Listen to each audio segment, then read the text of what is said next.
മോന് 3 വയസ്സാണ്.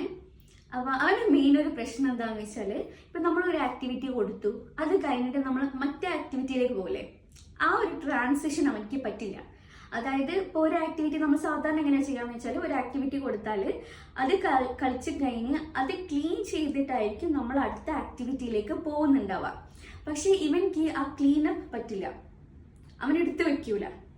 അപ്പോൾ നമ്മളിപ്പം പറയാണ്, ഓക്കെ നമ്മൾ കളിച്ച് കഴിഞ്ഞു അല്ലേ, ഇനി നമുക്ക് ക്ലീൻ അപ്പ് ചെയ്യാം എന്ന് പറഞ്ഞാൽ അവൻ പറയും നോ ക്ലീൻ അപ്പ് എന്നതാണ് അവൻ്റെ റെസ്പോൺസ്. അപ്പൊ ഇനി പിന്നെ നമ്മളിങ്ങനെ ആവർത്തിച്ച് പറയാന്ന് വെച്ചോ, അല്ലല്ല പറ്റൂല, ക്ലീൻ ചെയ്യണമെന്ന് വെച്ചാൽ നോ ക്ലീൻ അപ്പ് എന്ന് പറയും. പിന്നെ കഴിച്ചലായി, നിലത്ത് ഉരുളലായി, അങ്ങനത്തെ ബിഹേവിയേഴ്സ് ആയിരിക്കും കാണിക്കുന്നുണ്ടാവുക. ഇതിൽ ചെറിയൊരു കാര്യമായിരിക്കും ഞാൻ മാറ്റം വരുത്തുന്നത്. ഞാൻ അവനോട് ഒരു പ്രാവശ്യം പറയുള്ളൂ, okay it's clean up time, clean ചെയ്ത് വെക്കുന്ന ഒറ്റ പ്രാവശ്യമേ പറയുള്ളൂ. അപ്പൊ അവൻ പറയും നോ ക്ലീൻ അപ്പ് എന്ന് പറയും. രണ്ടാമത്തത് ഞാൻ പറയില്ല, അവന്റെ കൈ പിടിച്ചിട്ട് ആ ടോയ്സ് എടുത്ത് ഇടും. പിന്നത്തതൊക്കെ അവൻ ഒറ്റയ്ക്ക് ചെയ്തോളും.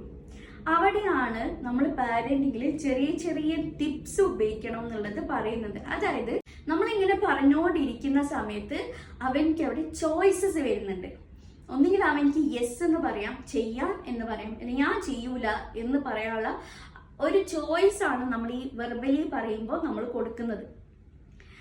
അതല്ലാതെ നമ്മൾ അവന്റെ കൈ പിടിച്ചിട്ട് അത് ചെയ്യുന്ന സമയത്ത് അവിടെ ഒരു ചോയ്സ് ഇല്ല, അവനത് ചെയ്യും.